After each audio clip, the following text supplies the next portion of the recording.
Okay, I want you to picture this. It's, say, a Tuesday morning, 7 a.m.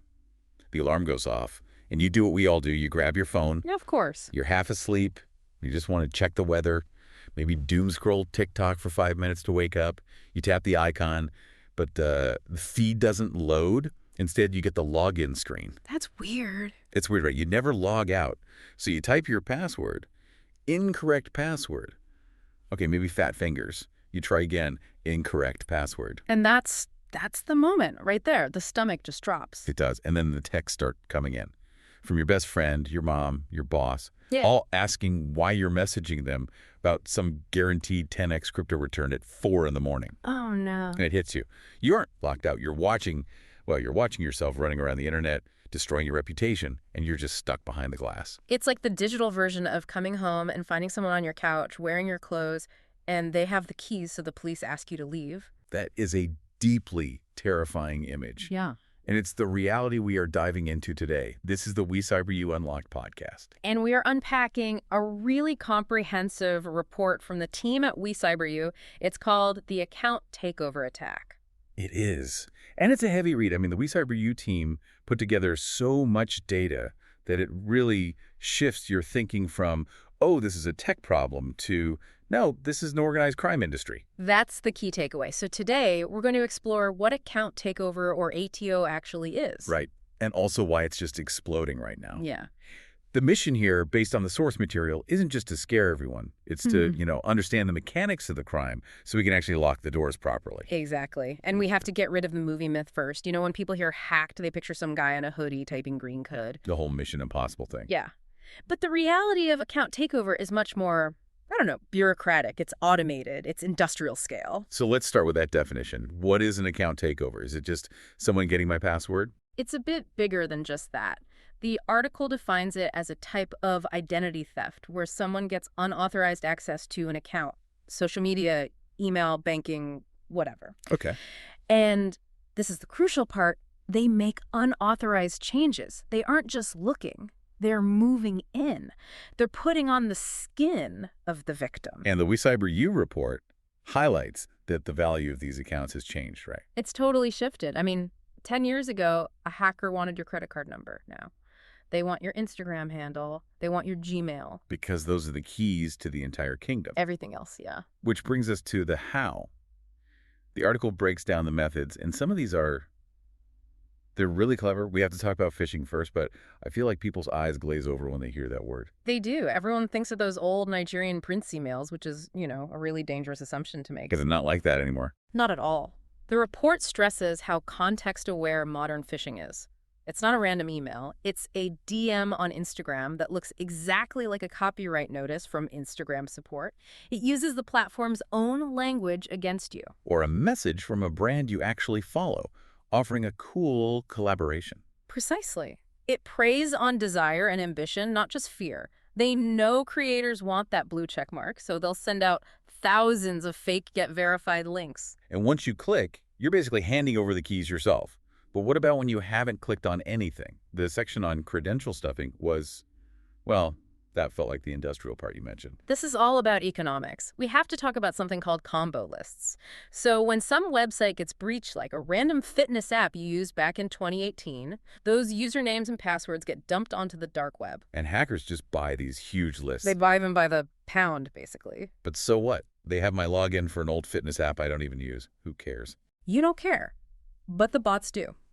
Credential stuffing is when they take that exact username and password pair and just automatically try it everywhere. Netflix, Amazon, PayPal, your bank. Because we're creatures of habit, we reuse passwords. We all do it. So the hacker isn't guessing. They're not a genius cracking a code. They already have your key. They're just walking down the street trying it on every single door. And they're not doing this one by one. No, and that's a key insight from the WeCyberYou material. It's all automated. A single attacker can test hundreds of thousands of credentials in an hour. Wow. And even if the success rate is, say, 0.1%, if you test 1 million accounts, that's still 1,000 accounts you've just broken into. That's the scary math. It's just a pure numbers game. Yeah. Okay, but you mentioned something about getting in without a password. The report covers malware and man-in-the-middle attacks. Is this where it gets more technical? A little bit, yeah. Yeah. This is for the people who say, well, my password is super strong, I'm fine. There's a type of malware called an info stealer. You might download it from, I don't know, a cracked video game or a free PDF editor. Nothing is ever really free. Never. And hidden inside that program is a little script that grabs your session cookies. You know how you don't have to log into Gmail every single time you open a new tab? Yeah, it just remembers me. It remembers you because of a session cookie or a token that's stored in your browser. If malware steals that token, the hacker can just load it into their browser and become you. No password, no two-factor auth prompt, nothing. Wait, hold on. That bypasses the password completely. Completely. As far as Google's servers are concerned, the hacker's browser is your browser. It's called a pass-the-cookie attack. That is so much worse than I thought. And then there's the Wi-Fi thing, the man-in-the-middle attack. The report basically says never to use airport Wi-Fi. Well, it's the same logic. If you're on an unencrypted network, an attacker can sit between your device and the router. They can just scrape all the data going back and forth, including those valuable session tokens. Okay, so you know how they get in. It's trickery, automation, or just outright theft of our digital keys. I want to pivot now to what happens next, because the WeCyberYou article makes a point I think is crucial. Mm-hmm. The attack isn't the end. It's just the beginning. Right. Getting access is only step one. The real goal is monetization. So walk me through it. I'm a hacker. I just got into someone's main email account. What do I do in the first 10 minutes? It's a race against the clock. The report calls it the lockdown phase. First, you change the password, but then you immediately change the recovery email, you change the phone number linked to the account. Oh, wow. Then you turn on multi-factor authentication for yourself. The irony. It's just cruel efficiency. They use the security tools against the real owner to make sure that when you wake up and try that forgot password link, the reset code goes to their burner phone, not yours. So you're completely locked out, stonewalled. And then the exploitation starts. This is where the report gets into the psychology of it all. It talks about the value of trust. Trust is the currency of the modern internet.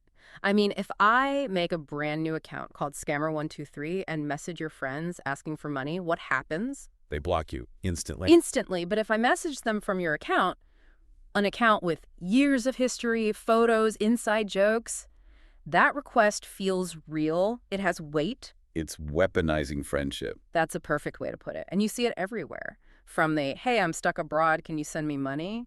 Scam, all the way up to corporate attacks. An invoice that comes from the CEO's actual email gets paid. One from a random address gets flagged. And the article mentions there's a literal marketplace for these accounts. Oh, absolutely. There are forums where you can buy and sell what they call age accounts. An Instagram account from 2015 with a few thousand real followers can sell for a premium. Because it looks legitimate. It looks legitimate to other users and, just as importantly, to the platform's algorithm. So you're not just losing your photos, you're losing a digital asset that is being sold to the highest bidder. Which is a perfect segue into the creator economy. Yeah. The WeCyberYou report has a whole section just on TikTok and influencers. And this feels like where the stakes are the absolute highest. Without a doubt. For a creator, their account isn't just, a fun profile. It's their storefront, their resume, and their bank account all in one. The report details some of the specific scams. The crypto pump and dump seems to be everywhere right now. It is incredibly common. Here's how it works. They'll hack a mid-sized influencer, maybe someone with a really loyal younger audience. Okay. Then all of a sudden that creator posts a video. It might be a deep fake or just a voiceover saying, guys, I found a new crypto coin that's about to go to the moon. And the audience has that. What's the term? A parasocial relationship. They trust them. Exactly. Parasocial trust. They feel like they know this person. They think, oh, Sarah would never scam me. So they swipe up, they connect their crypto wallet, and they get drained. And the creator is just left to deal with the fallout. The reputational damage is just, it's nuclear. Even if they get the account back a week later, that trust is gone forever.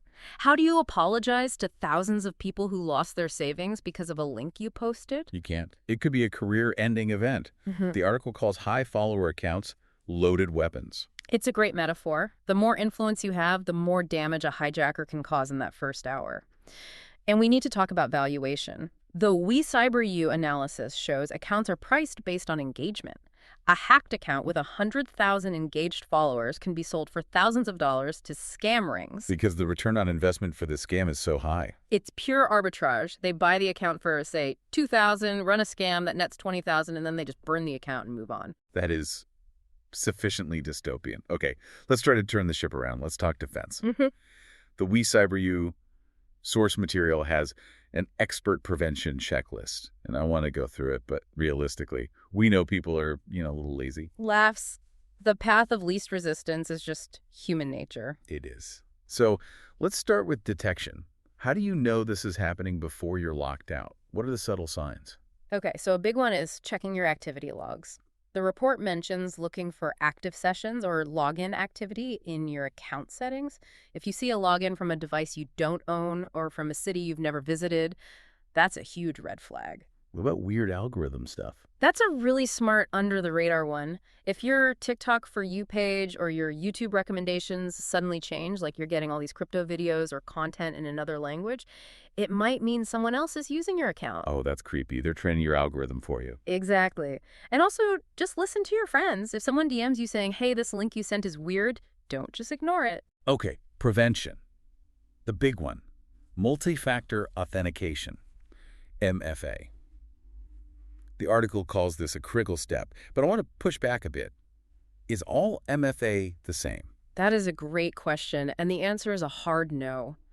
This is where our advice has to get more specific. The most basic level is getting a text message with a code, SMS 2FA. Which is better than nothing, I assume. It is better than nothing. It will stop those credential sniffing bots we talked about, but it is vulnerable to that SIM swapping attack we mentioned earlier. If they steal your phone number, they get your codes. So what's the next level up? Authenticator apps. Or Things like Google Authenticator, Microsoft Authenticator, Authy. They generate the codes right there on your device, totally separate from your phone network. Much, much harder to intercept. And what's the gold standard? Hardware security keys. YubiKeys are a popular brand. It's a physical USB key you have to plug into your computer to log in. Unless the hacker literally breaks into your house and steals it, they're not getting in.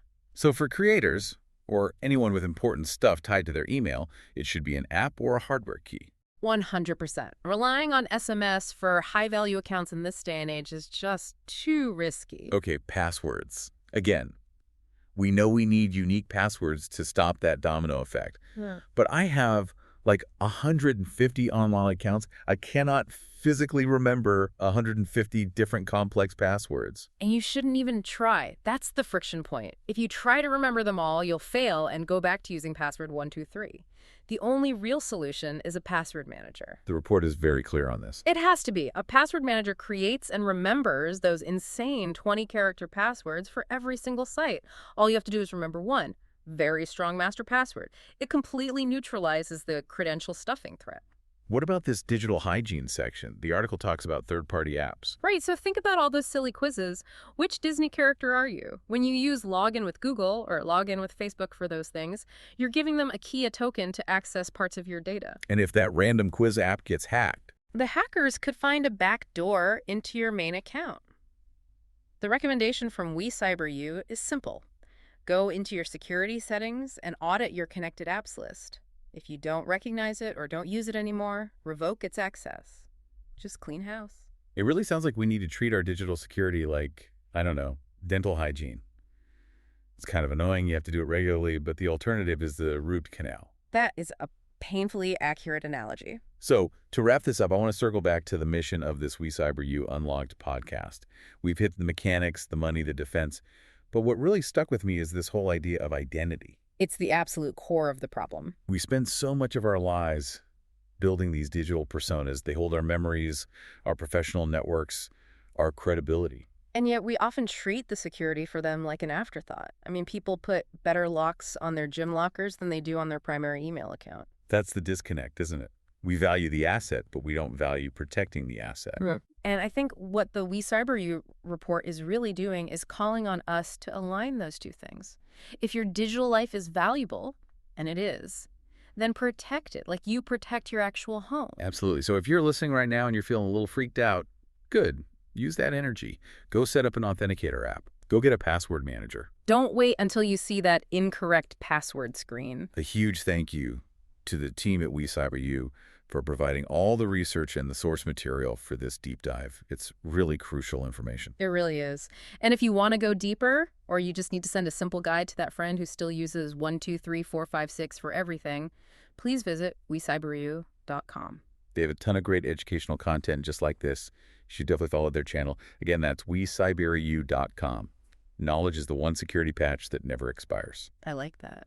I'm going to leave everyone with a final thought. In philosophy, there's the ship of Theseus paradox. If you replace every single plank of a ship over time, is it still the same ship? So here's the digital version. If a hacker takes over your account, posts with your voice, talks to your friends, maintains your relationships, and the world accepts them as you, at what point does the actual person sitting behind the lock screen even matter anymore? That is a haunting thought to end on. It keeps me up at night. Stay safe out there. Stay secure.